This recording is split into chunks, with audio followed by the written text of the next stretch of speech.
licenses. Last time we left ourselves, we had. Wrong. Back it up. Yes. Oh, licenses is right next to home. I always forget that. Alright, so where are we at?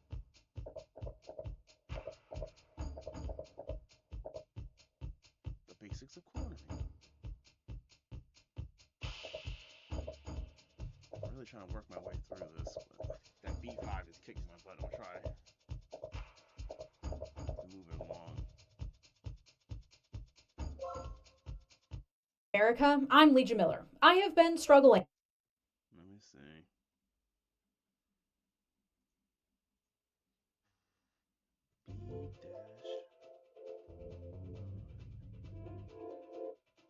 B dash GT4.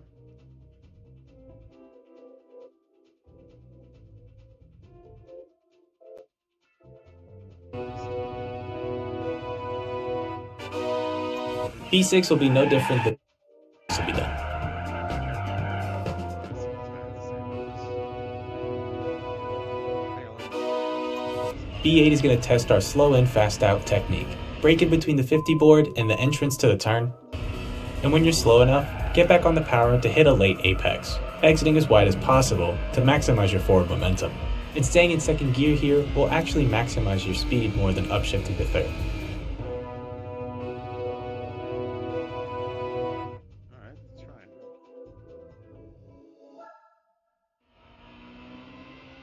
Oh.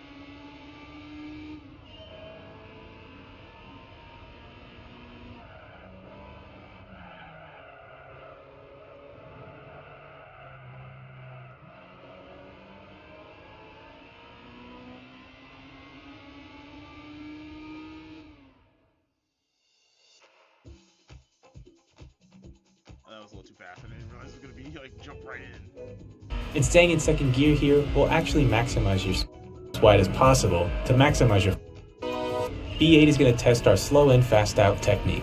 Break it between the 50 board and the entrance to the turn.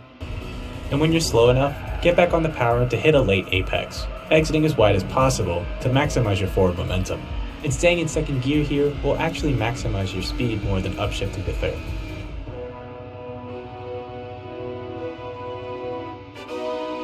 Be careful with oversteer in B9. Brake just past the 50-meter board, but only Or close, but no cigar.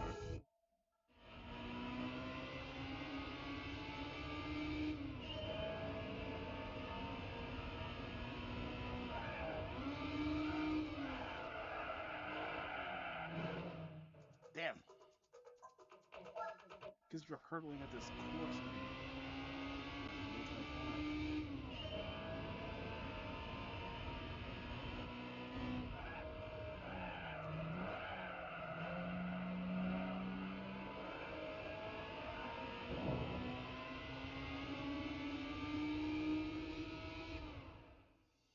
Damn it.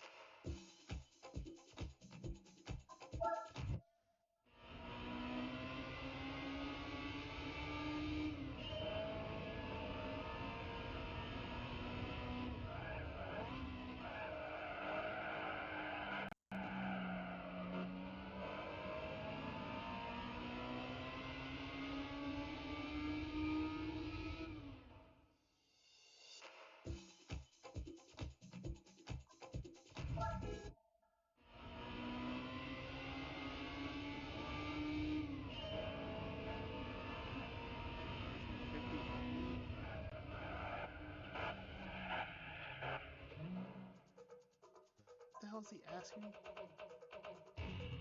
to the turn. B8 is going to test our slow in, fast out technique. Break it between the 50 board and the entrance to the turn. And when you're slow enough, get back on the power to hit a late apex, exiting as wide as possible to maximize your forward momentum. And staying in second gear here will actually maximize your speed more than upshifting to third.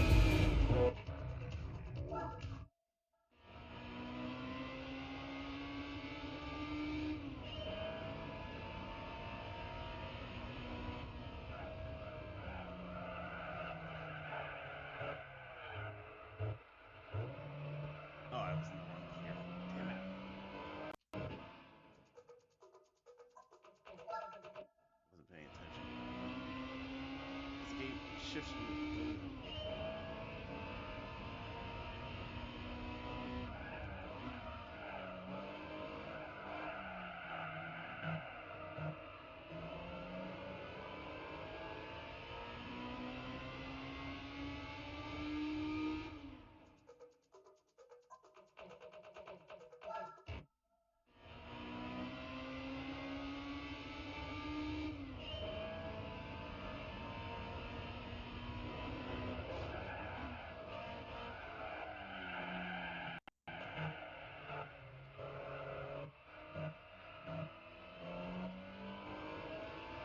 What the?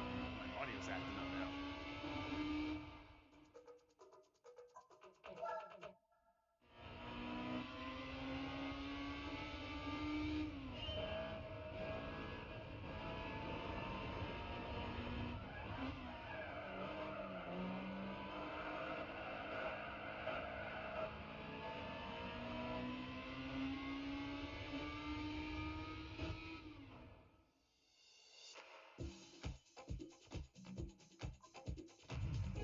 It's just damn ghosts we got on my face. With putting together this episode today because of the sheer magnitude of not only the number of emails that have been released from the Epstein archives, but also the sheer magnitude of the despicable behavior and ideologies put on full display by those emails, and the sheer magnitude of just how many of our leaders in government, in business, and society are implicated in the emails. And the fact that this is just the tip of the iceberg. The actual Epstein files haven't even been released yet. Add on to that the multitude of talking heads online combing through the lurid details. It makes me want to throw my laptop out the window and my phone into a ravine and just call it quits, frankly. Every week lately, I've been posting here on YouTube asking you for questions so that I make sure to answer them during these videos. And one person this week asked how I prioritize my mental well-being and how mental health and well-being are crucial for fighting fascism. And the truth is that they are right. And the truth also is that I don't think there is a way to successfully prioritize your mental well-being right now. I am also entering the doldrums of winter here in Minnesota, so I'm certain there's some seasonal affective disorder happening as well. But it is really hard to feel hopeful right now. But it is also not your fault for struggling to feel hopeful or to manage your mental health while struggling to survive in all of this. Even if you don't closely follow the news, the evidence of a crumbling country is all around us. There's truly no way to fully insulate yourself. And if you do watch the news, which odds are if you are a regular viewer or listener of mine, then you probably are more tuned in than the average public, it's even more difficult. That's not your fault. And there is no secret answer for how to manage it all successfully. I certainly don't. I was literally crying this morning.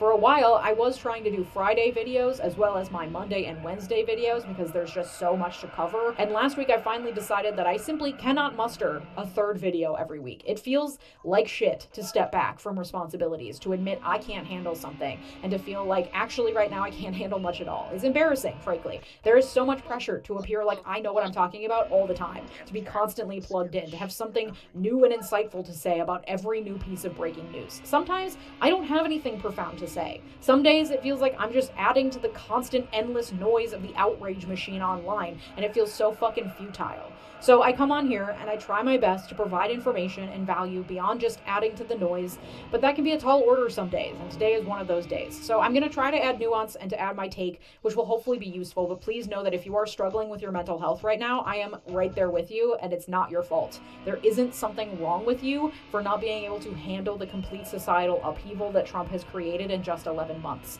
for not being able to function well in end times capitalism, for feeling hopeless while watching video after video of innocent people being kidnapped off the streets while your government literally cheers. It is so deeply fucked up here right now. Things are not okay. It is okay if you're not okay.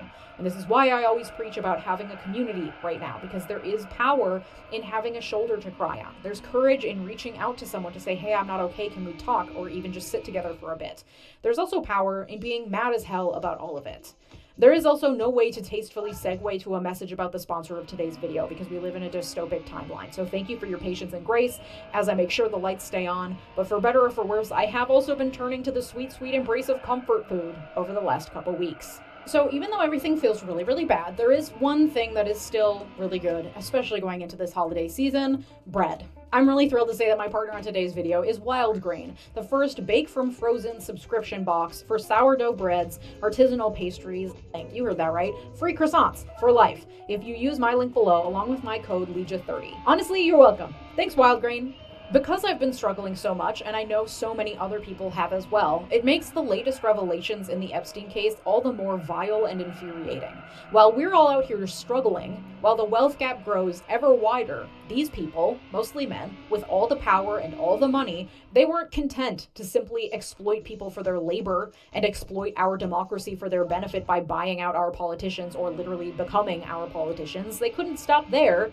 They were also intent on exploiting vulnerable children for their own twisted pleasure, either directly or indirectly by ignoring it and looking the other way in order to keep their position in the social order intact. And then the dumbest one of all of them became the president. Twice. These 20,000 pages of correspondence from Epstein's emails were released by the House Oversight Committee, evidence they obtained during the course of their investigation into him.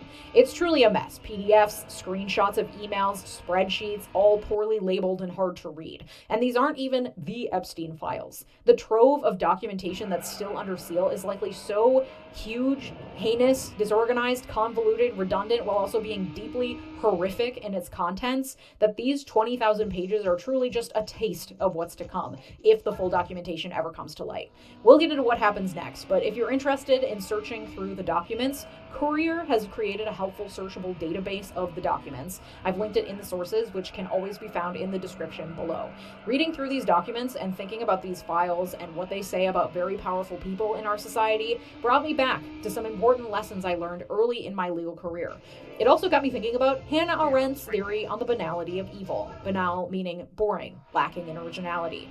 Arendt was one of the most influential political theorists of the 20th century. She lived through the Holocaust and spent much of her career unpacking that trauma through writing and teaching about totalitarianism and fascism. She coined the term the banality of evil after sitting in on the trial in Israel of SS officer Adolf Eichmann. Eichmann handled the logistics behind the final solution and was found guilty of being a major organizer of the Holocaust. He was also a slight, boring, balding bureaucrat who had been painted as this monster, but showed up to court looking and acting like nothing more than a boring little guy who was just following orders.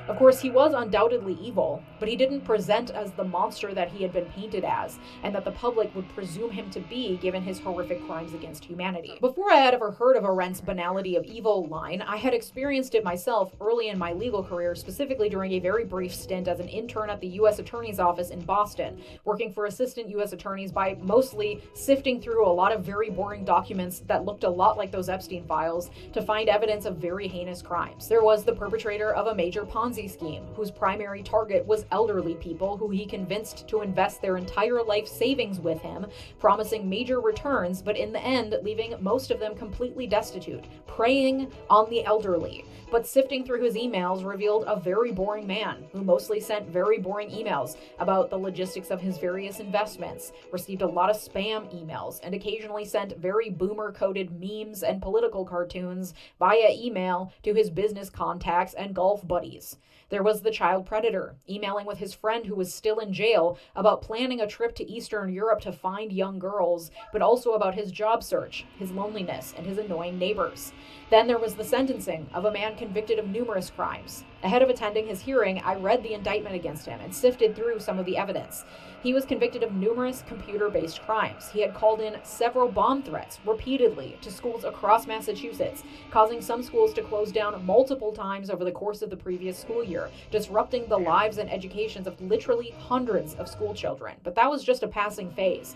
His real passion was harassing various women, including a roommate he had found on Craigslist, whose computer he hacked, obtaining her private images, plus information about her family, friends, and employer. He proceeded to send, via her email address, explicit images of her and of children, threats, and other horrific content to her employer, her family members, and her acquaintances. After she moved away, he proceeded to find her address, sign her up for kink websites, and give out her address to men seeking violent sexual encounters. Men she didn't know would show up to her door, to her mom's door, to her sister's door, seeking to engage in violent sex acts. This went on for years, ruining her reputation, causing her to go into hiding, and causing immense trauma, all in a sick, twisted game from which he gained nothing other than the feeling of power that comes from ruining another person's life like that. After reading about his crimes, I walked into that sentencing hearing expecting to see a monster, expecting to feel vindication when the judge handed down his sentence. The courtroom was packed. Victim after victim stood up to give statements, including first responders whose lives were completely overtaken by responding to bomb threat after bomb threat, families whose children were traumatized, and the roommate from Craigslist whose life he had ruined. After the victims were done speaking, the man had the right to stand up and speak on his own behalf before the judge made her final sentencing decision. He was a small, meek computer nerd. He was slight and wore glasses. He spoke with a soft voice. He didn't look like a monster. He didn't act defiant. He didn't act proud of himself. He didn't act angry or bitter or defensive. He read from a prepared statement about how he was regretful of his actions and hoped to use his skills with computers to make the world a better place someday. But his demeanor and his tone came across as unfeeling. He didn't seem to grasp the weight of his actions. Like, he didn't feel any particular way about any of it. It was just a thing he did for fun in his free time, but didn't think much of it and still didn't seem to grasp why his actions were particularly bad. In the end, the judge sentenced him to 17 years in prison, one of the highest sentences for a computer crime in the history of Massachusetts. And I left the courtroom after the hearing feeling just deep sadness. What a pointless thing. That he would cause so much hurt and destruction, that he would ruin this girl's life, and now he'll be in prison for almost 2 decades and will likely learn nothing, and nothing will have come of any of this. I've talked about this before, but justice often doesn't feel particularly fulfilling. It doesn't feel like closure or like something good coming from something evil. It's deeply anticlimactic. It's often banal. Movies and TV hype it up to keep us interested and to tell compelling stories, but the reality is often much more boring. It's evil, sewn into the fabric of the everyday. Small acts which add up to human atrocity, but which are perpetrated by a person who's also, in many ways, just living a normal life. I don't know why the main cartoon villain coming to my head is Rasputin in the Anastasia movie as a type of archetypical movie villain, a person so consumed by evil that it's all they think about. They're constantly scheming, motivated solely by their very evil self-serving ends, nothing else in their heads but committing evil acts, and they live in a cave or perhaps an empty apartment with walls covered with incoherent. This dude broke down. Hey. Thank you, Jax. Be careful with oversteer in B9. Brake just past the 50-meter board, but only power out once you've hit the middle of the turn. Pay attention to your car's rotation to not force any oversteer, and drive straight to the finish line.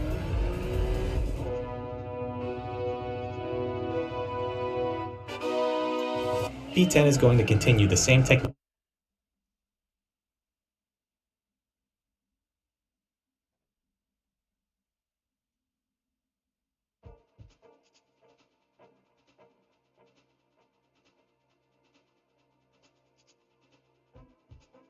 you've hit the middle of the turn. Pay your board, but only power out once you've hit the middle of the turn. Pay attention to your car's rotation to not force any oversteer, and drive straight to the finish line.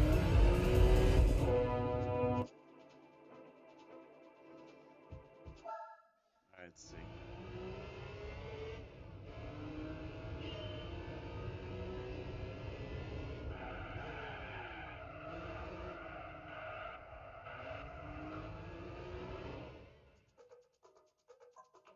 Damn this car.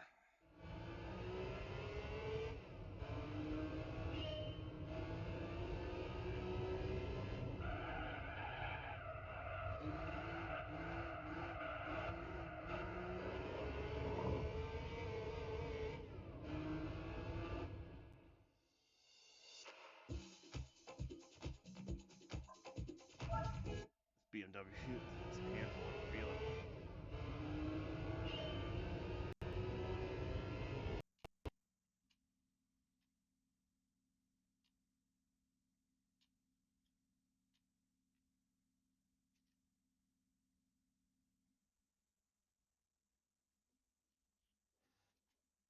What the hell?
Ramblings, they live and breathe evil. They are the embodiment of it. Their reality is rarely like that, which I find to be far more sinister. It's a man who steals money from the elderly and goes golfing in the afternoon. A guy who loves computers and coding and calls in bomb threats on a whim. A man like Jeffrey Epstein, who appears obsessed with taking advantage of young, vulnerable girls, but who's also sending like the dumbest, most boomer-coded, poorly spelled email you've ever read to Bill Clinton's Treasury Secretary Larry Summers about how to flirt with women. It's stupid. It's boring. It's everyday life interspersed with the most evil shit you could ever imagine. And it's perpetrated by people who have, by and large, convinced themselves that they are not evil, that they are just doing what they have to do to get ahead, to survive, to fall into line. And I'm not insinuating that they just didn't know what they were doing was wrong. Let me be very clear. They knew it was wrong, but they were willing to do the mental gymnastics necessary to convince themselves it was worth it for whatever reason. Whether you're an Adolf Eichmann just following orders, or you're running in circles with the rich and powerful and they all say, well, Jeff likes them young, with a wink and a nod, or you're like Megyn Kelly, who herself has a 14-year-old daughter, and you're willing to argue that 15 is different than 5.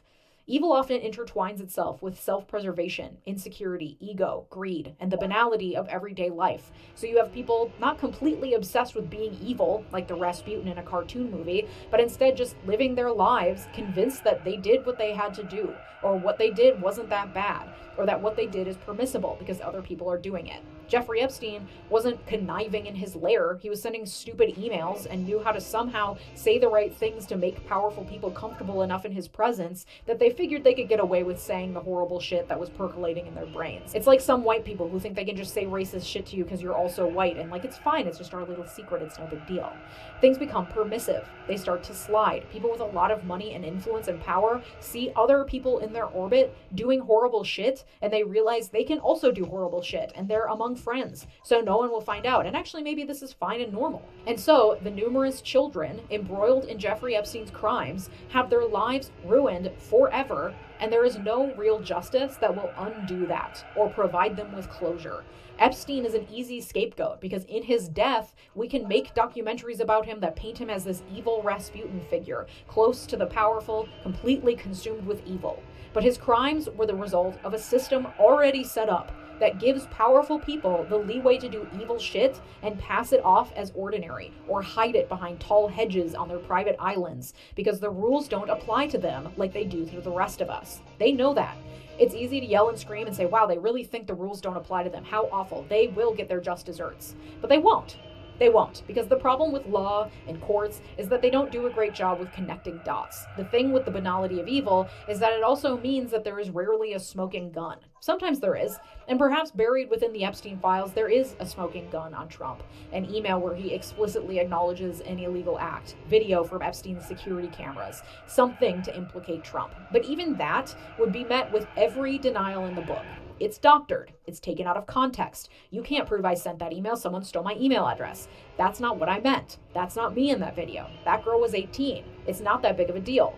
And all it takes is just enough to create a reasonable doubt in the mind of a juror and the person is off the hook, smoking gun or not. And that's even if the case is brought and it makes it all the way to trial to begin with, which rarely happens. And despite the fact that the Venn diagram of Trump supporters and people obsessed with the Epstein files has some serious overlap, I don't think there's anything he could do, anything that could come out about him that would actually lose him the support of his base. I don't.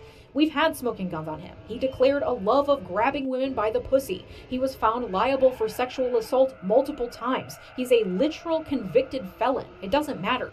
And now you've got Megyn Kelly out here saying, well, there's a big difference between a 5-year-old and a 15-year-old. The banality of evil makes its way into the minds of the people who support evil people as well. The mental gymnastics to say, well, it's not as bad as it looks. A 15-year-old isn't the same as a 5-year-old. What was she wearing? Everyone else was doing it. Other people did worse. The dangers of the banality of evil, especially with fascist leaders, is that it doesn't die with the leader. Hannah Arendt knew that the evil of the Holocaust didn't die with Hitler or Eichmann or anyone else. And that evil, then as now, involved deciding that some people's lives are worth less than other people's lives. That is, of course, very obviously what happened during the Holocaust, but that is also what is happening today in the minds of the rich and powerful. It is a foreseeable outcome of the growing wealth inequality. The rich and powerful have never been more rich and more powerful. They are untouchable. Problems can be fixed by throwing money at it. Friends can be made by throwing money at them. Laws can be bypassed. People can be exploited. And the worship that American society at large has of consumption, of ostentatious wealth, only makes it worse. There is an inherent assumption that someone with money has earned that money through some feat of ingenuity or amounts of hard work above and beyond that of the average person. But the reality is that to get to those levels of power and wealth requires a level of kind of baked-in sadism, a belief that your time is worth more than someone else's, a belief that someone who works for you deserves less than you, and any excess profits they generate through their labor are not theirs but yours. It takes a special level of sadism to believe that so deeply that you become a billionaire off that belief. But it is also so baked into our society, our economy, our belief systems, our self-belief, that it's like the proverbial fish in water. It's so ubiquitous, we do not see the water because we are completely submerged in it. It takes some rewiring to be a business owner who doesn't exploit the labor of your employees to make a profit. The mental gymnastics needed to decide that someone's labor is worth less than yours has already been done for us by the system we exist within. We're just following orders. We're just doing what everyone else is doing. We're just going along with the idea that people with wealth have more inherent value than people without wealth. That is the insidiousness of this type of evil. The banality is the insidious piece. There isn't anything extraordinary about buying into this. In fact, it's easier to buy into it than to go against the grain. And the clearest outcome of this system that places greater worth and value on the lives of people with money, thereby giving them more power and clout, is what we're seeing come out in these Epstein documents. A group of people catapulted to the upper echelons of power through sheer force of their own greed in a society steeped in money worship, discovering that there is no limit to how far they can push boundaries, because there's no one who's going to hold them accountable, because everyone can be bought and sold for the right price. Their comfort with exploiting people does not end with labor, and it never has. So that's my soapbox, but what happens next? After doubling down on his orders to not release the Epstein files, over the weekend Trump flip-flopped, saying the files should be released because he has nothing to hide. Many of you asked me whether that means that there is a major cover-up, that everything with Trump's name has been scrubbed.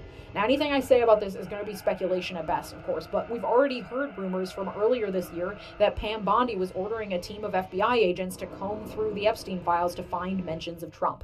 Remember, and I say this all the time, national security is a really easy argument to make in court that many judges are quick to respect as a blanket excuse for all sorts of cover-up.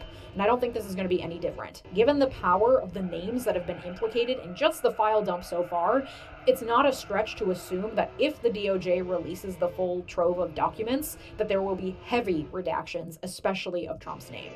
Now, despite a memo from July in which the DOJ and the FBI announced that they had found nothing in the Epstein files to warrant any further investigation into uncharged third parties, Pam Bondi also flip-flopped on Friday, saying actually that she had tapped interim U.S. Attorney for the Southern District of New York, Jay Clayton, to begin an investigation into Democrats implicated in the Epstein files. Is it any wonder, then, that Trump made an about-face just days after Bondi's announcement? Because with those investigations opened up, it gives the DOJ even greater leeway to keep certain of the Epstein files from being released under the pretext that they're involved in an ongoing investigation and thus must be kept from the public. It is probably true that Trump has nothing to hide because the DOJ will be sure to redact and restrict anything that particularly implicates him under the guise of an ongoing investigation, even though it would be an investigation into Democrats, not the numerous Republicans named in just the documents released so far. However, Trump is acting like a cornered animal. My layers panel is looking like a total mess. I know what you're all thinking. Who let this girl on stage? Denying, throwing tantrums, diverting attention, saying Democrats are deeply implicated while also saying the entire thing is a Democrat hoax, acting completely irrationally. And he has people behind the scenes working to do as much damage control as possible. But because of his irrational behavior, it's unclear what will happen to these files. The House is set to vote on the discharge petition this week, which would force the release of the documents. It then goes to the Senate, which has not confirmed whether it would move forward with the vote or not. And then it has to be signed by Trump. If he refuses, there would need to be a 2/3 vote in Congress to override his veto. There are a number of hurdles, and there's no telling whether Trump's new stance, that the documents should be released because he has nothing to hide, will turn back into desperate attempts to keep the files from being released. And listen, this government is very good at keeping secrets. We've known this for decades. Given the power and influence of the people implicated in these files, the government really is only going to release exactly what it wants to release, whether or not the discharge petition passes through Congress and gets signed by Trump. Because again, and I'm sorry to be so cynical, despite the heinousness of Epstein's crimes and the potential implication that potentially hundreds of the most influential people in our society were participants or knew about it and did nothing, this type of evil existed before Epstein, and it will continue to exist even if a few people get taken down in the fallout from the Epstein files. Justice is never swift. These cases would take years to play out in court if they ever make it there to begin with. A few people might take the fall, and it'll be anticlimactic, and it will change nothing. The rich and powerful will continue to do whatever they want with impunity. Trump will die one day, but the ideas he espouses, that some people are worth less than others, will continue in his acolytes, in his mentees, in his followers. But I'm also not leaving you with complete hopelessness, okay? I'm not trying to put that out into the world. Despite all of this, and despite how cynical and exhausted I'm feeling, I do still genuinely believe that most people are mostly good. I think fear and desperation make people act badly, and there is a lot of that happening right now, but I think it takes a special kind of sadism and lack of empathy to become the type of people that would do the heinous things that Jeffrey Epstein and his accomplices did. I don't think it comes naturally to people, but I do think our society primes people for it, to believe that some people are worth less than others. And I think the antidote, as Hannah Arendt also believed, is free thinking, being willing to imagine and believe in something different, and to not fall in line with what everyone else is doing. And I once again return to the idea of community. No one is coming to save us, at least not the most powerful people that could do the most good with all that money and power they have. We have to save us. Go out and meet your neighbors, talk to each other, get organized. That's going to look different depending on the needs of your community, but the only way to find out what your community needs is to go out and meet them. And y'all are always asking me, okay, but what do we do? And I keep telling you, meet your neighbors, and then you're mad because that's not enough. To which I respond, of course it's not enough, but you cannot know what needs to be done until you talk to your neighbors and figure it out. Again, use your free will and that big, beautiful brain of yours to stand up and think differently. That is the only way to counteract the banality of evil, and it's hard, and it takes work and commitment, and it's slow, and it's mostly unsuccessful. But you do it anyway, because the alternative is intolerable. And if you'd like to support my work, consider joining here on YouTube by clicking the big join button below, or supporting me over on Patreon, patreon.com/Legia Miller, where you get access to all these episodes completely ad-free. Thank you to my multi-platinum patrons, Mark, Sarah Shelby, Art, David, Latranger Lucas, Thomas Johnson, and Tay. Your generosity makes this channel what it is, so thank you. As I said on Friday night aboard Air Force One to the fake news media, House Republicans should vote to release the Epstein files because we have nothing to hide. And it's time to move on from this Democrat hoax perpetrated by the radical left lunatics in order to deflect from the great success of the Republican Party. So this is a weird play, right? He spent an entire year desperately trying to keep these files from getting released. What has he done? He's lied about them nonstop, attacked people for mentioning them, attacked fellow representatives, the fellow Republicans, representatives, attacking journalists who bring it up, getting actually pretty mad when it's brought up. He had Mike Johnson hold the House closed and refuse to bring in Grijalva, swear her in as a representative because she would have been the final vote. They had a meeting in the White House Situation Room to try to bully. I'm blanking on her name. I'm so sorry. Come on, you know. Why am I thinking Joe Boebert? What's her first name? Lauren Boebert. Jesus Christ. Lauren Boebert. Joe Boebert. Maybe that's her husband or boyfriend. I don't know. Lauren Boebert, to try to bully her into rescinding her her sign on the release. So we know for a fact that he authentically wanted these files to not be released. And now it seems he's comfortable with them being released. This can point to one of three things, right? Either the files have been changed, his understanding of the files have been changed, or he has been told that this is inevitable and he needs to take a different rhetorical direction. I think it's only one of those three. Either an edit to the files, he's been given information that makes him more comfortable with the release of the files. I think that's the least likely option, by the way. I don't think he has access to any new information. And the third one being, we need a new optical strategy because this shit's happening one way or another. You know? How could they edit it? We don't know what the Epstein files actually are. I said this earlier, but I'll repeat it because it is important. All of the information that's been released on Epstein thus far that we have access to are emails and evidence that were collected as part of criminal cases that were brought against Jeffrey Epstein in the past. It was held as evidence collected by the Epstein estate, used in previous court cases. The reason this information wasn't made public was because it potentially incriminated or at least involved other people. So the files were sealed, and only now are they being released. But this information was collected years ago.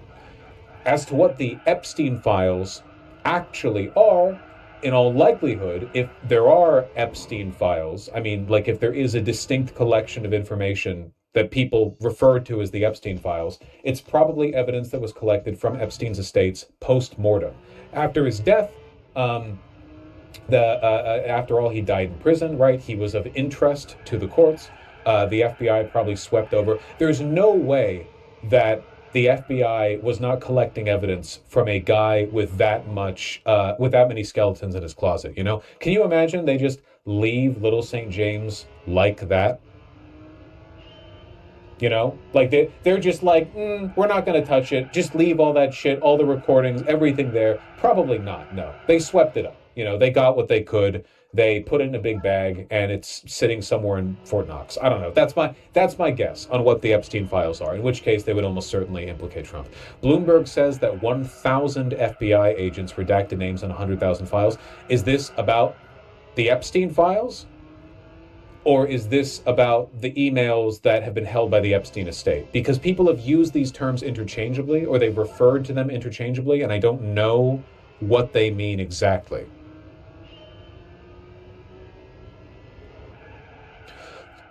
We know from news reports Trump's name was in the Epstein files. What hasn't been reported is that an FBI FOIA team redacted Trump's name and the name of other prominent public figures from the documents.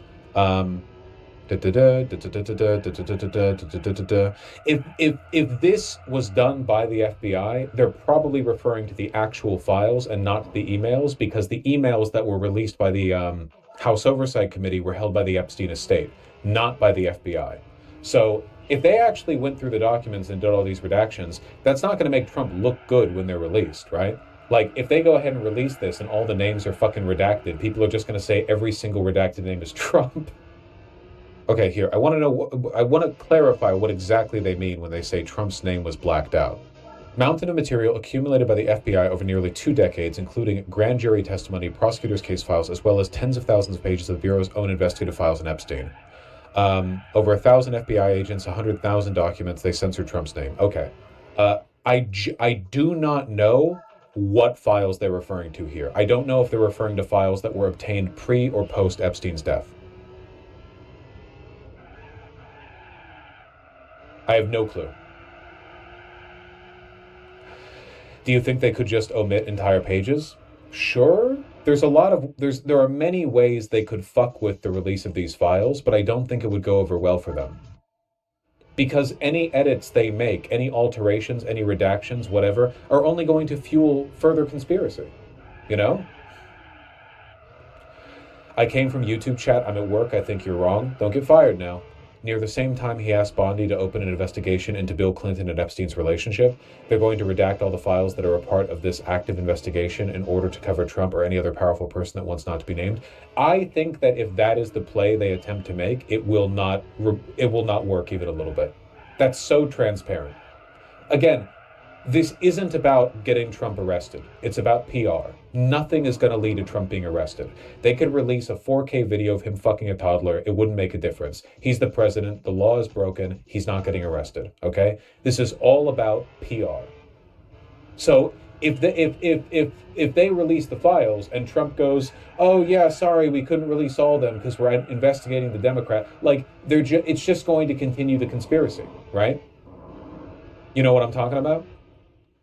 Unfortunately, I don't have a Wall Street Journal account, but these are the files, if I recall correctly. Yeah, I don't know if they're referring to the same block of files. Sorry, I know I keep repeating that, but it's really frustrating because there are lots and lots of, like, lowercase Epstein files. You know what I mean? There's lots and lots and lots of them out there. So the question is, like, what's the block that Trump has been afraid of seeing released? It will be another in 2 weeks thing forever. Fuck it, good. Dude, this shit's been horrible for him. The Epstein panic, the continuing conspiracy, all of it, it's been fucking terrible for him. Everyone, including a majority of Republicans, thinks he's handling it terribly. If he keeps blustering his way through this over and over and over and over and over again, giving people, new insights, or because journalists are still going to ask him and he's going to get mad every time they do, it's going to keep going all the way to 2028 or for however long he has, The DOJ has already turned over tens of thousands of pages to the public on Epstein. This is not true. The House Oversight Committee procured this information. The DOJ has not been the one providing this information.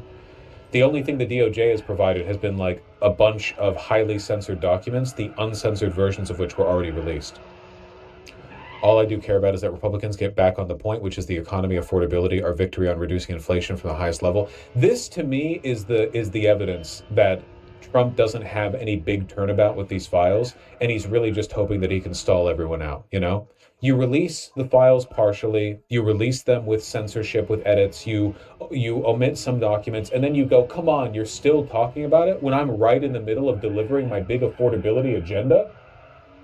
Like, if he had a big turnabout here, something devastating to others, I think he would be crowing about this a little more, He'd be playing it up. Could the Supreme Court get involved? They have nothing to do with this. The gambit is to slow walk it. I think it is, which means that this is just going to keep dragging behind him forever, which honestly, really, really funny. MSNBC has so many video segments speculating why Trump has changed his mind on this. 1, 2, 3, 4. Oh, there's more. There's more. I know there's more. 5.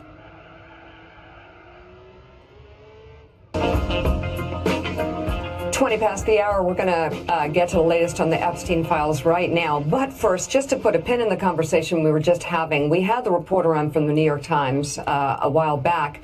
This extensive investigation into the conditions at CICOT, the prison in El Salvador, where all these people were just disappeared off the street, chained, shaved, and sent there. And that report found that half of those people had not committed any crimes. And the stories of torture, lunatics. This change of course from the president comes ahead of tomorrow's expected vote on the House floor, aimed at forcing the Justice Department to release all of the files. To become law, it would still need to pass in the Senate and be signed by President Trump himself. This turnaround from Trump notably follows a failed pressure campaign to sway Republican lawmakers against pursuing the release of the files. Now, earlier yesterday, Republican Congressman Thomas Massie of Kentucky signaled there was growing support for the measure among the GOP in the House.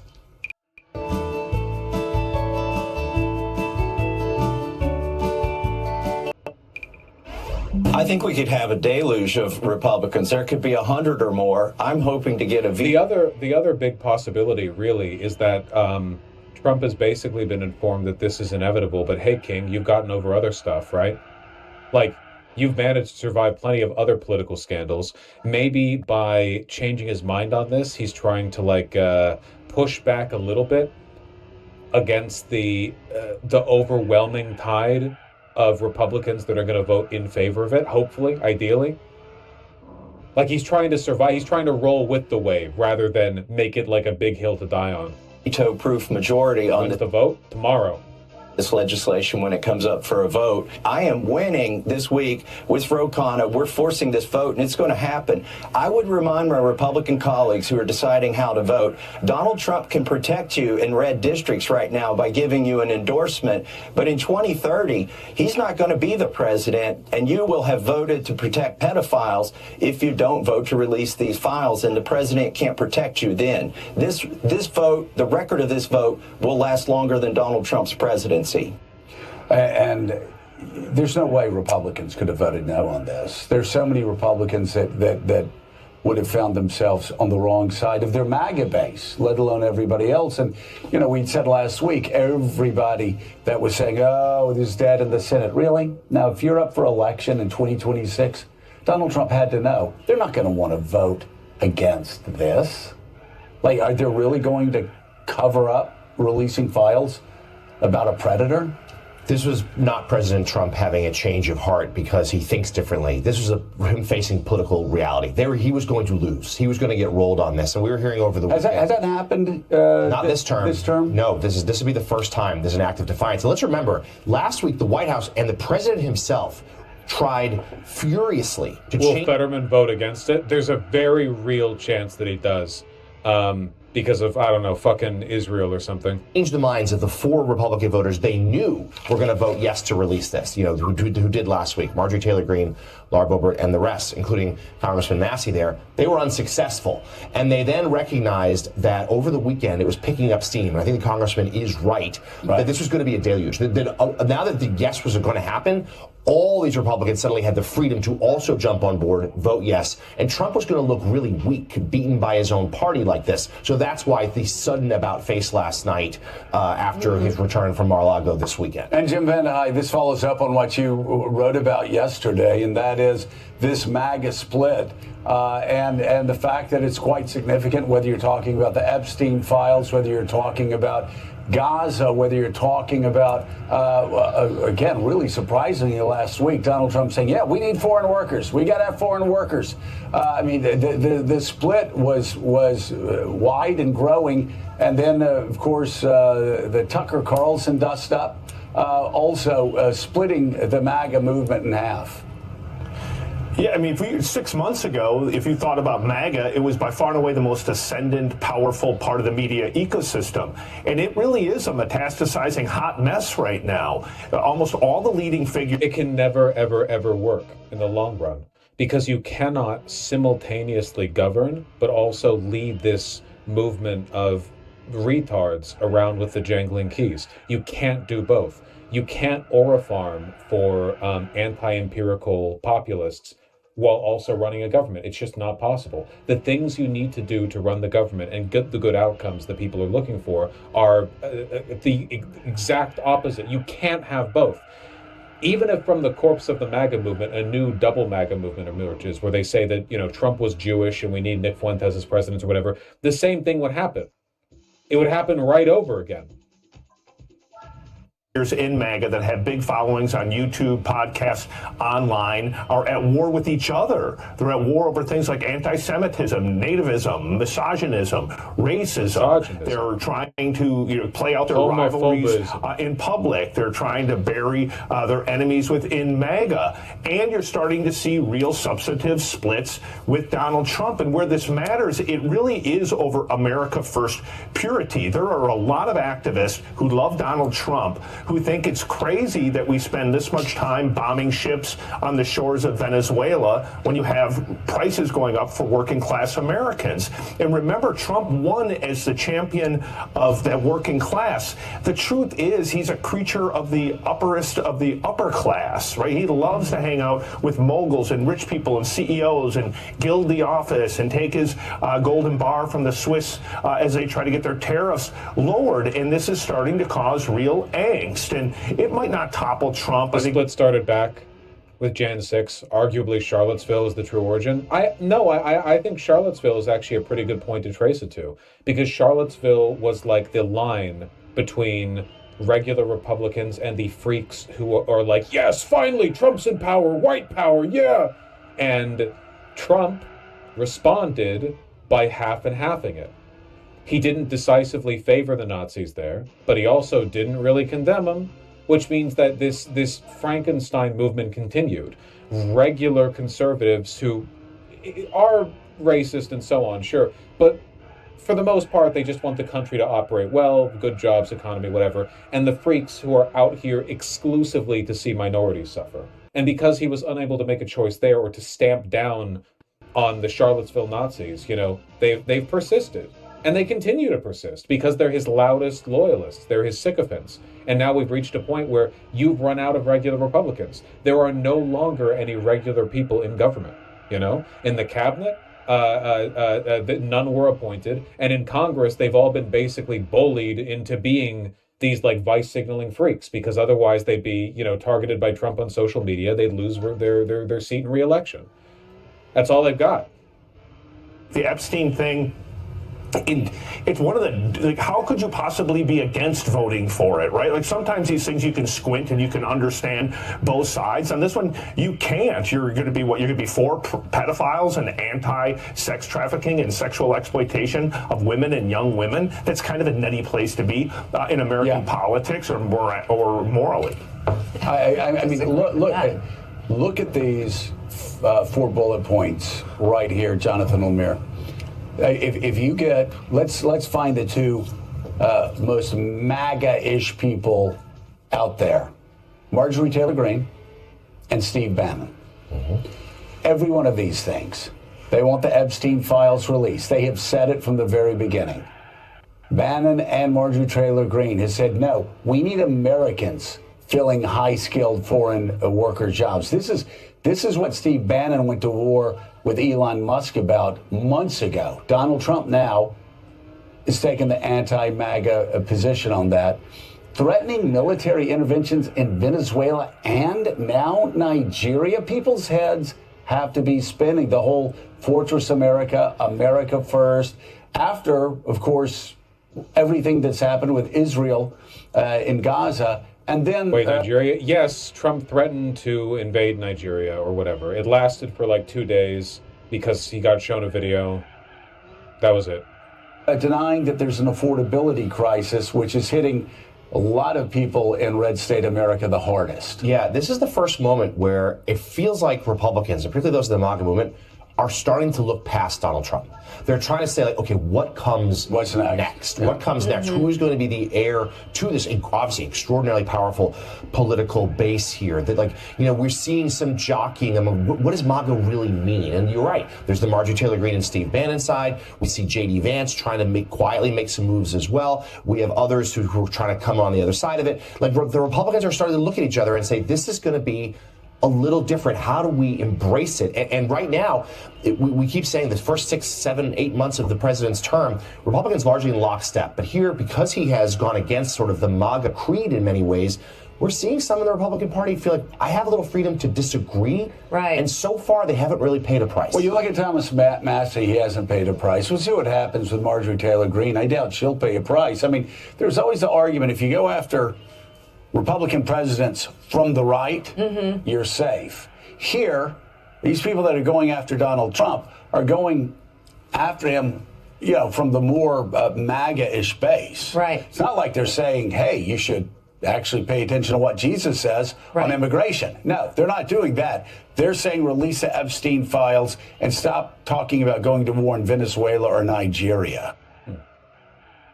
It's actually not a bad segment, you know? It's pretty decent by Morning Joe standards. In Ohio, the Dems have been blasting Vivek Ramaswamy's old clip of him saying Americans are lazy and anti-GOP. Yeah. I saw that. I saw that. He was decent with Mamdani too? No, he was 100%. Yeah. By a lightning bolt or something. I don't know. Take what you can get. You know, you take what you can get. Morning woke. I'm trying to find that clip that I saw recently from Vivek where they were playing that ad because I saw that. I can't find it.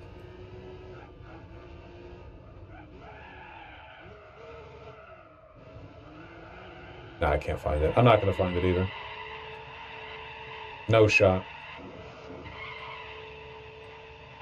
No. Well, whatever the case may be, I don't know.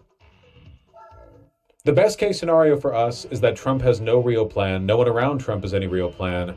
And the writing is on the wall, and he just wants to do something, anything, to ingratiate himself to the growing Republican base, largely far-right base, that's interested in seeing the Epstein files released, you know? And he just has no plan. He's just hoping it works out. He also takes direction pretty readily from the people around him, right? I mean, he's pretty pliable. So maybe somebody doesn't have his best interest at heart. No clue. No clue. Conspiracy theory, Bannon and others have relied on the Epstein files this whole time to oust Trump. I said that I thought Marjorie Taylor Greene might be getting coached in her recent interviews, and I maintain, I think right now everyone sees the writing on the wall with Trump. Historic unpopularity. He's not doing anything to bring that shit back. You know, everything is just crumbling. I think that the powers that be are looking to replace him. But it looks like the way things are going, they're not looking to replace him with a neocon. They're looking to replace him with some kind of like true MAGA movement, which is doomed to the same fate, you know? Basically, all of the 115 IQ neo-Nazis are looking with contempt on the 90 IQ neo-Nazis running Trump's admin right now, and they're thinking, I could do a better job than that. Let's get this fat pedophile out of the way so I can take a run at it. I guarantee you Steve Bannon is thinking that. Guarantee you 100% he's thinking that.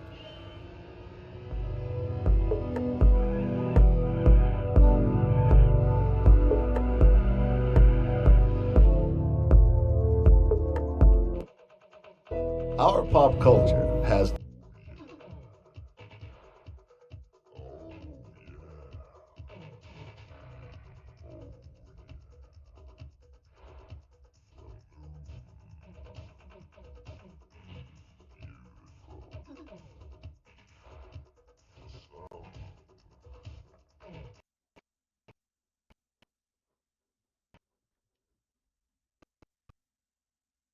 The ocean sunfish might be one of the weirdest creatures in the sea.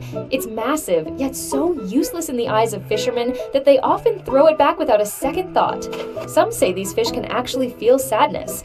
After losing a companion, they may drift lifelessly for days, especially when the sun isn't shining. Most of their lives are spent just floating near the surface, like lazy giants basking in the sunlight.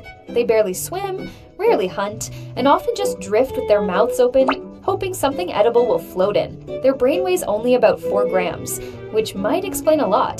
They barely feel pain, thanks to their 3-inch thick skin and almost no nerve endings. Even if something takes a bite out of them, they might not even notice. Their meat is soft and considered low quality, so they're not valuable as food.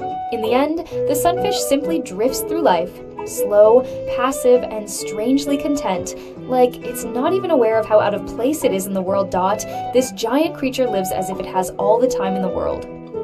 The ocean sunfish might be one of the weirdest creatures in the sea. It's massive, yet so useless in the eyes of fishermen that they often throw it back without a second thought. Some say these fish can actually feel sadness. After losing a companion, they may drift lifelessly for days.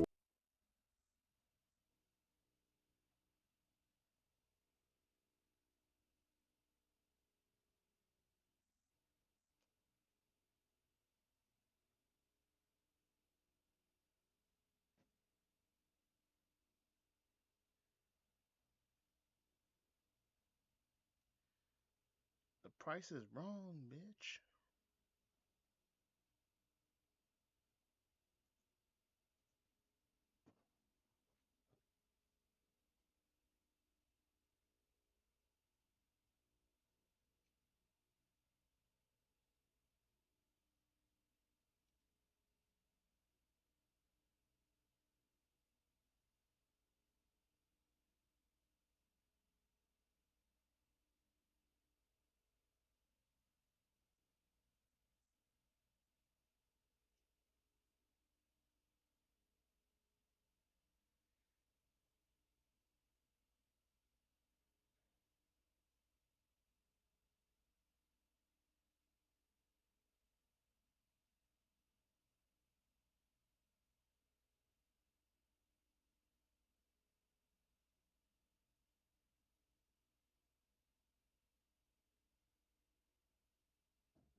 In the West, immigration has undeniably become the political fixture of a family dinner gone wrong, with everyone shouting about borders and who belongs where. And you have everyone pointing fingers at America, Britain, or the rest of Europe, as usually they're at the crossfires of the media spotlight of chaos. As of course you have Trump's mass deportation plans, the channel boat crossings, and Europe's endless back and forth about quotas and compassion. But nevertheless, I guess we can all agree that it's all very dramatic, very public, and very exhausting. The fact that immigration has been an issue for practically nearly 20 years now, and the situation or problems for both sides not really being subdued, with tensions just simmering under the surface, like a pot ready to boil over again at any election cycle. But let's not fret, and let's leave this chaotic hellscape that is the West and immigration, and perhaps take a look at Asia, the surely far more enlightened and far more orderly society. When you take a country like Japan, and you would imagine they would have super serious leaders tackling this issue.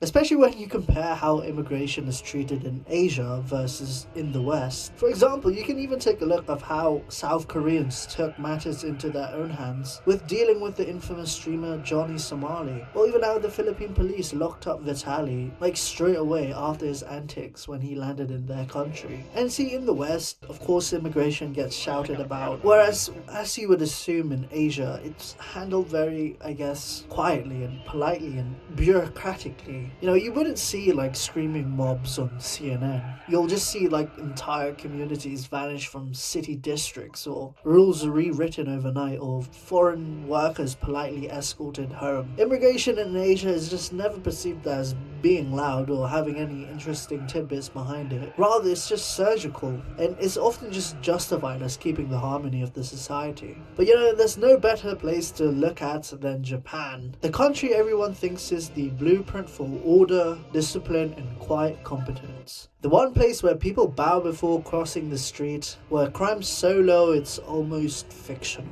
where you have trains running so precisely you could set your watch by them. So you would imagine the image of Japan being super neat, reinforcing the predictable and rational and nothing to it. Just straight up bland and simple. Except it's more than that with Japan's immigration issue and their new waifu hapa minister that has Japanese right-wing Twitter simping for. And here's the thing, I've been recently fascinated by Kimi Onoda ever since stumbling upon this tweet on X. And it pointed out how some of the people who are absolutely the most hardline about immigration, or racial purity for that matter, aren't even fully from the demographics they espouse. Like the tweet says that Kimi Onoda is a Hapa, Stephen Miller is Jewish, Nick Fuentes is Mexican, and Sean King is like 3% black. And it goes further in saying that, is there a name for the phenomenon where people are only partly of a certain race, becoming its most passionate defenders? And I guess ever since liking that tweet, I got a lot of Japan watches popping up in my algorithm, which led me to have a deeper dive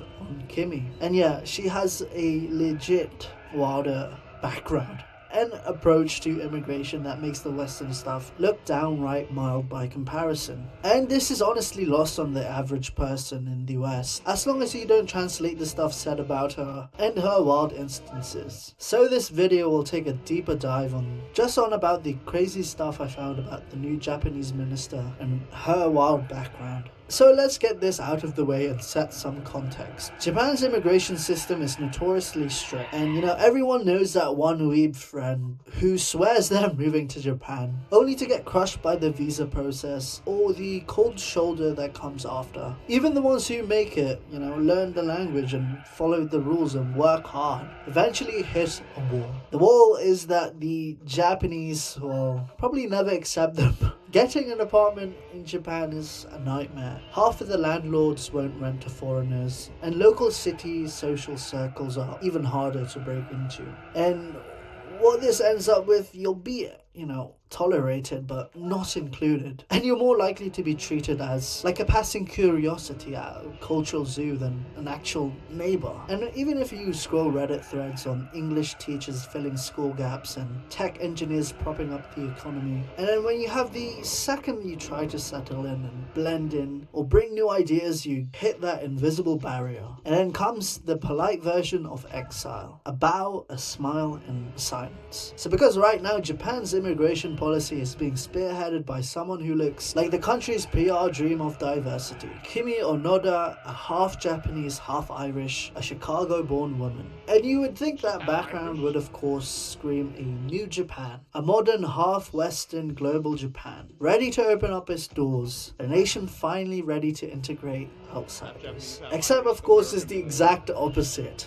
So diving into Kimi Onoda's story doesn't just start in some proud kawaii Japanese prefecture. Thousands of miles from the country she'd later defend like a fortress. Her mother was Japanese, her father an Irish American, who walked out on Kimi when she was just 2. No support, no contact, just silence. Her mother took her back to Okayama, a rural patch of Japan where half foreign kids were rare as that one friend who swears he's the only tourist in Tokyo who's being respectful.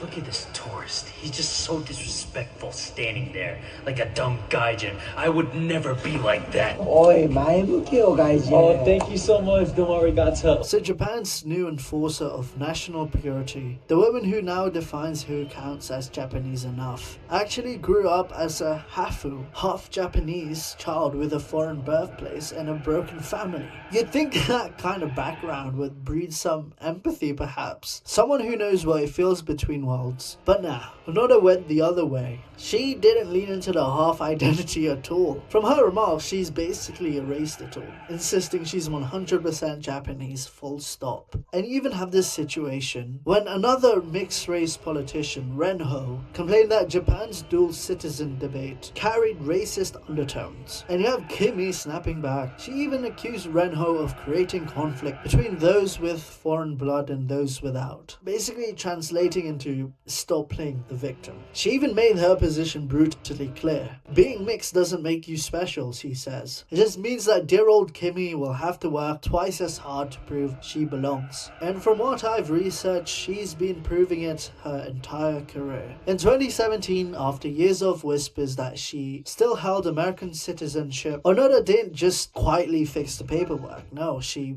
posted the certificate of renunciation online for everyone to see. A pure ritualistic public exorcism of her foreign half. And it's the oldest pattern in nationalism. The outsider who becomes the strictest gatekeeper. And now in Japan, that gatekeeper just happens to be a Chicago-born otaku turned senator. And Kimi Onada's climb up Japan's political ladder has been oddly cinematic. After graduating with a civics teaching license, she did a short corporate detour, PR at a video game company, then jumped into politics where she won a Tokyo City Assembly seat in 2011, and by 2016 she'd made it to the national diet. And that's when the citizenship scandal hit. Someone dug up records showing that she still legally held US citizenship, and you have the Japanese right-wing tabloids going wild. Here was a foreigner sitting in parliament, and of course most politicians would have spun or stalled, but Kimi didn't. She apologized once, then fixed it and renounced and moved, with her having no tears or self-pity. And if anything, this was the first controversy that put her in the spotlight, highlighting who she was and turning one of her weaknesses into proof of discipline and mission. And that's what exactly impressed Seine Takeichi, Japan's first female prime minister and a hard-right nationalist who prizes order over everything. By 2025, Onoda had become Takeichi's protege, and when Takeichi took power, she rewarded Onoda with two roles: Minister of Economic Security and Minister for a well-ordered coexistence with foreign nationals. Sounds pretty friendly, right? In reality, it just means immigration czar. The person who decides who stays, who leaves, and under what conditions. So the message was obvious. The new Japan would be run by women. Just not the kind that I guess everyone expected. And there it was, a half-Irish, US-born woman leading Japan's effort to keep the country ethnically pure, a multicultural face enforcing monocultural policy. And you have the Japanese right-wing absolutely loving it. And if anyone thought that her own background might make her sympathetic to foreigners, of course you are wrong. Onoda's first press conference as minister made that clear. She cited crimes and disruptive behavior by some foreign nationals and promised a government-wide crackdown, protecting ordinary Japanese people from, quote, anxiety and unfairness. So essentially, in her world, Japan doesn't have an immigration problem. Immigration has a problem in Japan. So conform or leave. And Kimi Onoda is absolutely blunt about it too. She describes foreigners as something between a resource and a risk. Basically necessary but conditional. And when journalists pointed out the irony, a half-American woman talking about racial purity, she laughed it off, saying that her soul is fully Japanese. And even her parliamentary record, she backed laws restricting foreign land purchases, joining nationalist study groups focused on, quote, protecting Japan's dignity, and supported proposals to cap the foreign population under 10%. So if you want to rough it down, her speeches circle basically the same idea, the Japanese idea of harmony through uniformity. And of course, it's the rhetoric that delights Japan's right and makes the liberals there absolutely squirm. But of course, Onoda doesn't care, with her entire brand being discipline, following the rules and obeying the order, and demanding everyone else do the same, basically being the hall monitor of the nation. And here's where it gets surreal. Beneath the hardline image, Onoda is a total nerd, like a proper real one, and not just like any politician pretending to like anime for youth votes. Before politics, she legit worked at a media company promoting Otome games, story-based dating sims for women, and CD drama CDs voiced by famous anime actors. And even one of her projects being a crossover between Hetalia and Goodnight with Sheep, an audio drama where personified countries whisper bedtime stories. And yes, Japan's immigration minister once wrote scripts of anthropomorphic nations counting sheep to help you sleep, and her resume reads like a fever dream. She used to draw Suikoden fan comics and sell them at Comiket, the biggest fan convention in the world. So imagine a future cabinet minister sitting at a folding table, selling homemade manga about warlords and fantasy kingdoms. So that's basically her origin story. And you have the anime world absolutely loving her for it. Atelier creator Hideki's Hamaroya publicly praised her knowledge of the series. And you even have the Love Hina author Ken Akamutsu, now also a politician, has called her one of us. And they've even appeared together in videos debating manga and policy in the same breath. And of course she leans into it, with her X account swinging between serious policy talk and straight up geek posting. And you have her one day discussing national security, and the next she's answering fans about JoJo's Bizarre Adventure, saying, quote, "I'm a Hamon purist." And of course to the otaku crowd, she's proof that nerds really can make it into power. To everyone else, she's a basically paradox. And of course her private life adds another layer to the mythology. She's openly 2D only, meaning she only loves fictional men. So no real world dating, no marriage prospects, nothing. She even wears a ring on her left hand for her husband Oscar, a character from the Angelique series. She jokes that it keeps the real suitors away, but I think that's just code for the weebs out there creeping on her. But the symbolism fits her politics perfectly. Even as minister, she hasn't outgrown it, with friends saying she still writes songs and doodles fan art is part of her appeal, and the authenticity that Japan's young right wing adore. But you know, Kimi Onoda should not exist, but of course she does. Only Japan could produce a politician like this, a half-Western anime writing fangirl turned nationalist minister. She's the collusion point of everything contradictory about modern Japan. But overall, if anything, Onoda seems perfectly at peace with her role. To her, there's no contradiction in being a half-American patriot. She simply outpaces the nationalists on nationalism. Her cute, wholesome anime image helps excuse her happiness and makes her a darling of Japan's right-wing circles on X. And one could almost mistake her for, satire. The half-Irish anime fan tasked with keeping Japan ethnically pure. But nevertheless, I guess she envisions a Japan that everyone can love, as long as they play by Japan's rules, assimilate, and leave a part of themselves at the door.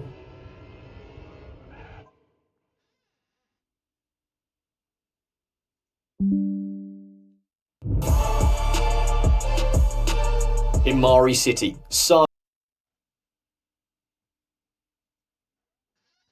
Your job depends on reliable tools. That's why Harbor Freight is committed to offering quality tools to... Alright, this is a channel I've not talked about or covered in a while now, but you guys have recommended it to me over the years, and I figured it was about time that I finally checked in on the guy, because I haven't seen him in a while. But he's still pulling numbers, He's not as big as he was a little while back, but I can't knock him. He's still pulling pretty big numbers. And most recently, he seems to be getting on board with the Indian hate, which is a really big trend on the right at the moment. That creator being Mark Dice. This guy is kind of robotic and psychotic is the best way I can describe him.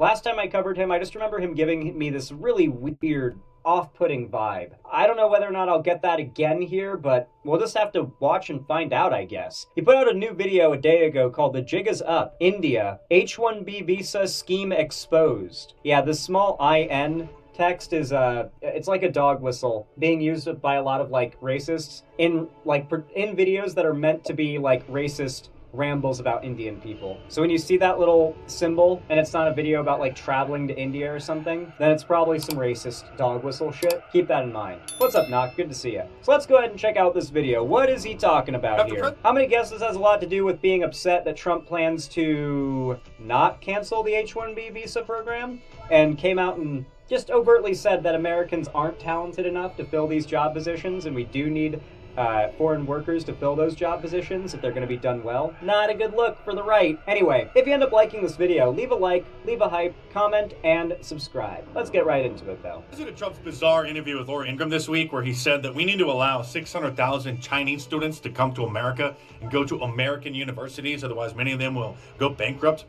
Man, so many of the conservative channels that I've been looking to respond to lately, I expect some, hardcore Trump dick sucking, but lately they're all so busy attacking Trump or fighting each other, it's hard to find some good old-fashioned right-wing propaganda that's recent. These people are so focused on infighting. It's I want to find those classic, chud propaganda videos for you, but so many of them are attacking Trump now. Like, when I tell you that the MAGA civil war is real, I mean it's so real that all these creators are busy fighting each other and attacking Trump to be making their normal right-wing slop content. Some of them still are, but it's everywhere. The civil war is real, dude. And we need to continue to hand out H-1B work visas to foreigners like candy as we reindustrialize America.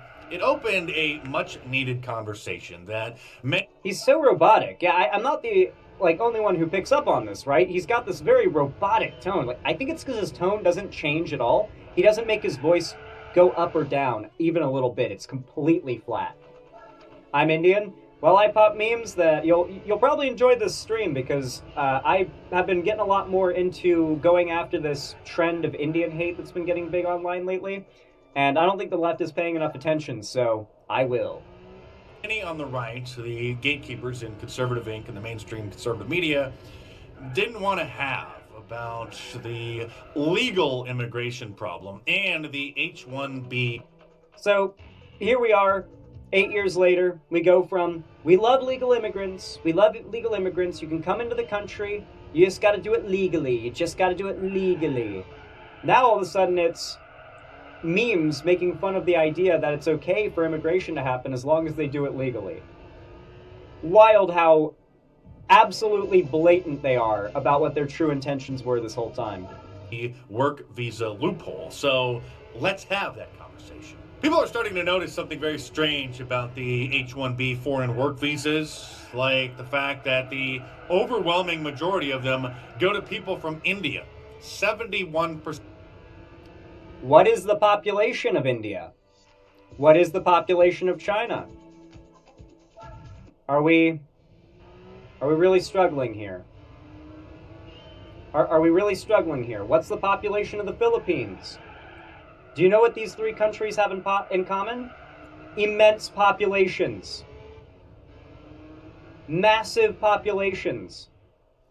And pretty decent educational systems.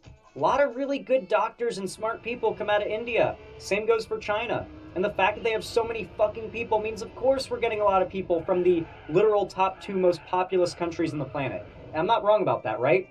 Aren't India and China, in that order, the most populous countries on the planet? I'm pretty sure I'm right about that. I mean, at least he's using real data and even showing where he sourced it from. That's better than most conservative channels we cover. Sent last year. Under 12% went to people from China. And, well, I mean, none of them basically went to people from Europe. But these are the best and the brightest in the... Why would they be coming here? Europe is better to live in for many people than America is. You would only come to America if you were already really successful and well off.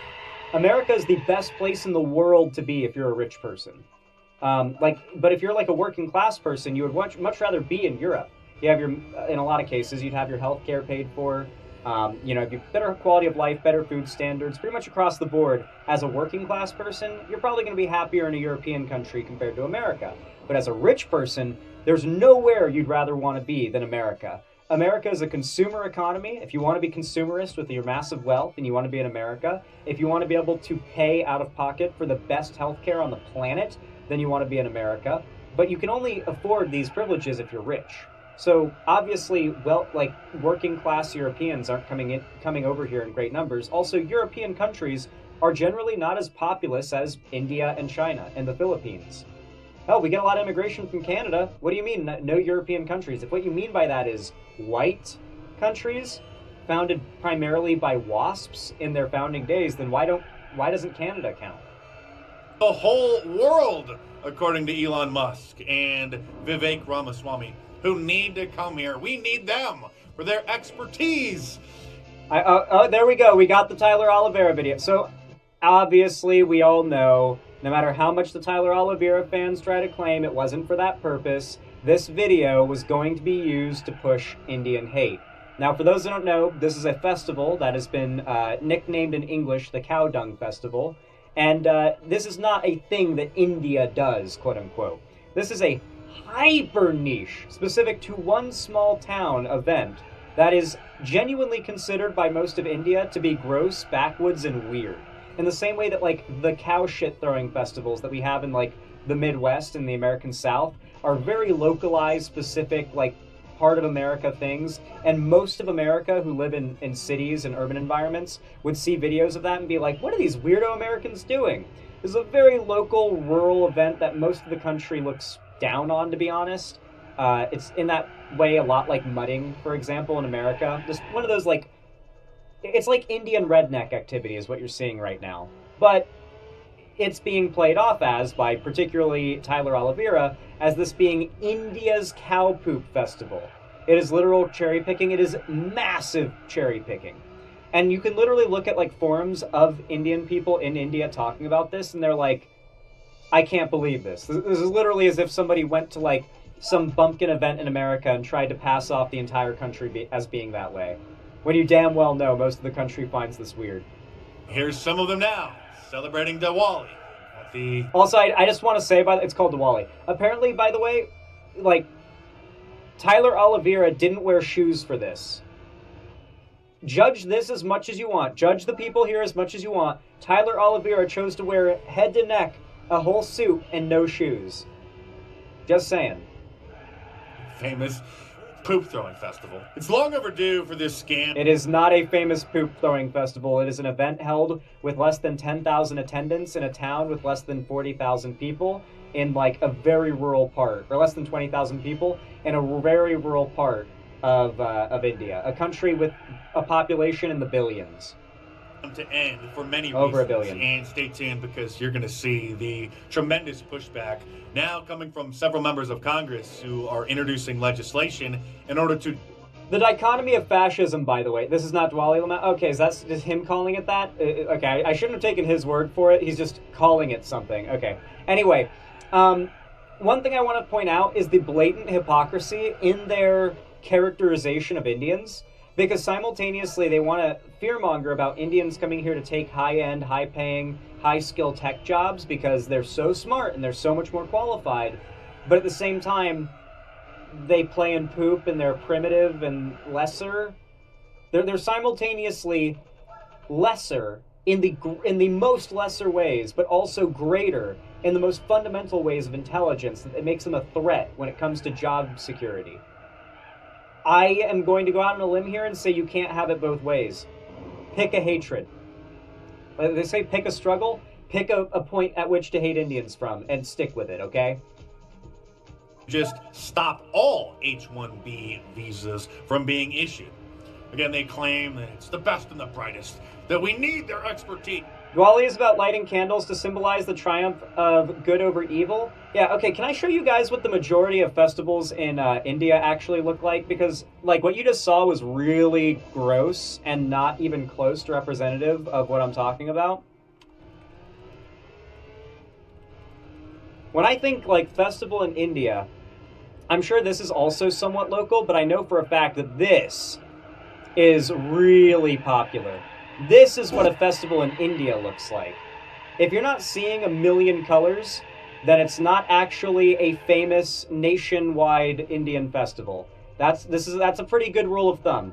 If you're not seeing millions of colors, then you're being lied to.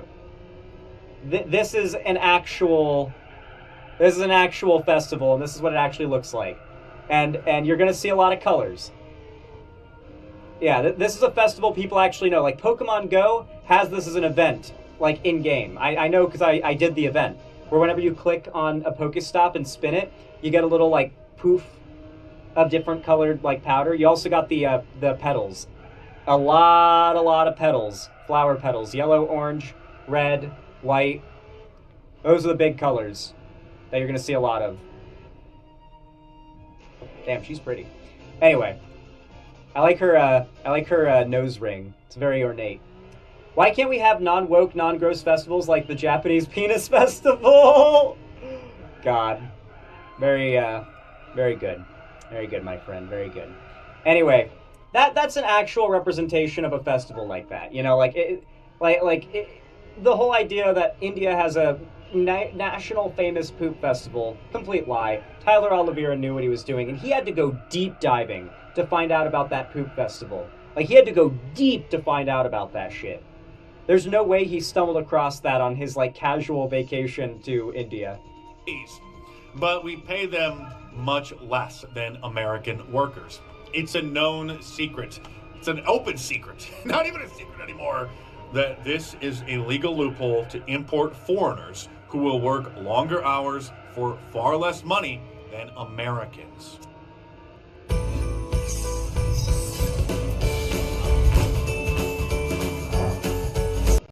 Now, I'm going to absolutely rip apart the fantasy that conservatives have right now.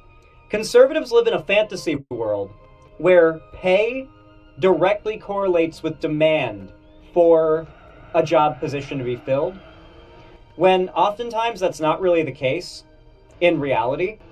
It sounds right on paper, right? Like, okay, you've got a bunch of immigrants coming to America who are willing to fill positions for less pay than Americans would be willing to fill that position for, which means Americans are losing what would be really high-paying jobs. On paper, it makes sense, right? But in reality, let's look at a variety of jobs that have very low demand for Americans because the pay is so low, and so America just finds people to fill those positions instead of raising the prices so people are willing to take those jobs. For instance, think of how many jobs in America are filled by prison labor. If we just get rid of these immigrant laborers and we raise the prices of these jobs, mind you, or the pay of these jobs, mind you, there is a minimum wage in this country, okay? Companies are not going to pay any less than minimum wage unless they use some kind of special loophole, which wouldn't be a thing in salary jobs, because there is a minimum wage. Okay, so that's the thing already. And the idea that these companies will start paying Americans more to work the same jobs, when these Americans will be less qualified and less good at the jobs, that is objectively true, and the companies are paying foreign workers because they know they're better at the job and are willing to take less pay. The idea that they're going to be willing to give more pay in the first place is insane. Mind you, we live in a country where a significant amount of jobs are filled by prison labor. Do you really think that companies are going to give Americans higher paying jobs, or do you think they're going to do what they always do, which is just force prisoners to do the job for 50 cents an hour? Sorry, a quarter an hour, maybe. Come on. Come on, like think about it on a reality level. Like the private prison system is going to supply the labor, just like they supply the labor for the ditch diggers and the garbage picker-uppers on the side of the road. When people are not willing to take a salary to do that job, they send prisoners to do it. There are thousands of jobs in America that we have federal prisoners doing because there isn't enough demand among like Americans to do that job. So we do legalized slavery and force slave laborers literally from the American prison system to do it. License plates, picking up trash, digging ditches. In a lot of cases, they're chefs. They cook. Like, they do tons of different jobs. And they have no choice. When you're in federal prison, oftentimes you have to do a job. Like, they give you a job, they assign you one. You can try to get reassigned, but you have to do a job. Will work longer hours for far less money than Americans. So stay tuned and I'll get into all that. But first, real quick, I launched an entire... All right. Grift. Get back to it. And they should all them so much less than we pay Americans for the same job. Here's just a quick chart showing the median pay for various industries, various jobs, from technical lead, software engineer, Java developer, and they're between 20 and almost 50% lower than the American pay. Here is Silicon Valley entrepreneur Palmer Luckey, who developed the Oculus VR headset, which then I think was purchased by Facebook, by Meta, talking about how this system actually works. Of course, there's so much H-1B abuse. You would not believe what I saw when I was in Silicon Valley. It is insane. It's obviously a program to try and replace U.S. workers with basically slave labor that can't ever escape. H-1B abuse is crazy. And I would buy this criticism if big tech was not in the pocket of the Gulf states. You can't levy this criticism in America when you're in the pocket of Saudi Arabia, the UAE, and Qatar. Sorry, buddy. When you've got your vacation home in fucking Dubai, I don't buy the idea that you are so bothered by the H-1B program being slavery. Mind you, in no universe can H-1B workers not leave. Okay, they're not trapped here. This isn't a Gulf state where the immigrant laborers literally are trapped and are not allowed to leave and have their passports taken from them. The big tech titans like the Indian workers because they don't care about American holidays. They'll work on Thanksgiving and on Christmas and on Veterans Day. They don't observe American holidays because they're obviously not Americans. And they can pay them much cheaper to do the same job because they're glad to get out of the dung pile country that they come from. Back before the Democrat. Not even trying to hide it. Go fuck yourself, buddy. Democrats went completely off the rails and abandoned the working class in favor of their new voter. Listen, all I'm going to say is the reason why humanity does not currently live in our own shit right now is not because of the work of men like this guy, okay? Men like this guy did not raise humanity out of the dirt and filth to where we are today. Base, the future citizens of America, the illegal aliens that have invaded us by the tens of millions, they actually did care about American workers being replaced by these H-1B visa holders. Here's CBS News from back in 2017. The H-1B visa bill was written in 1990. It lets companies recruit foreign talent for emerging engineering and scientific jobs. But loopholes allow for outsourcing of American jobs to foreign workers, often at lower pay. Bill Whitaker. Why get rid of the system? Why not close the loopholes? Spoke to some Americans displaced. Like, why get rid of taxes in America? Why not close the loopholes that let the wealthiest people avoid taxes through offshore accounts and holding their assets as, instead of liquid cash, they hold them as stocks and shares. They get stock options and they can be worth billions while also being worth nothing. By H-1B visa workers for Sunday's 60 Minutes. When you tell someone their real reason for getting rid of these jobs is for cheap foreign labor, that should offend everyone. They have to train the worker who is going to take their job. Right. They are told by their company, if you don't train this person in a way that we approve of them being trained, then you don't get your severance. He lost his job to a foreign worker, like thousands of other Americans every year. Laid off. I mean, at the end of the day, you can argue that this sucks, but we all know the data on what happens if we cut off H-1B visas, if we cut off immigration. America is not an economy that runs on us doing this kind of labor. Now, to be clear, if you have a problem with this, then you should have been in favor of electing Biden again, because Biden was doing more than any president ever has to pull us ahead of China, in particular in the world of tech, which means more jobs in general in the world of tech means more being filled by Americans, even if a lot of them get filled by H-1B workers. And a lot of them always will be filled by H-1B workers, but as these industries get bigger, assuming the bubble doesn't pop, more jobs does mean more slots that will inevitably be filled by Americans. Now, at the end of the day, Trump cut all that off. America was very much on track to pull ahead of China in the world of microchips, one of the biggest industries in all of big tech. Silicon Valley would have definitely beat out China's big tech sector, but now we've thrown that away. So all of the potential created jobs, I believe it was like somewhere around 25,000 plus jobs that Biden was going to create in the world of microchip and processors, because he was having a bunch of factories built here and setting it up so that we'd have like very good trade relations for the raw materials required to produce them here. And it was a whole 6-year plan for getting the factories built here. That's on average how long it takes to get manufacturing set up.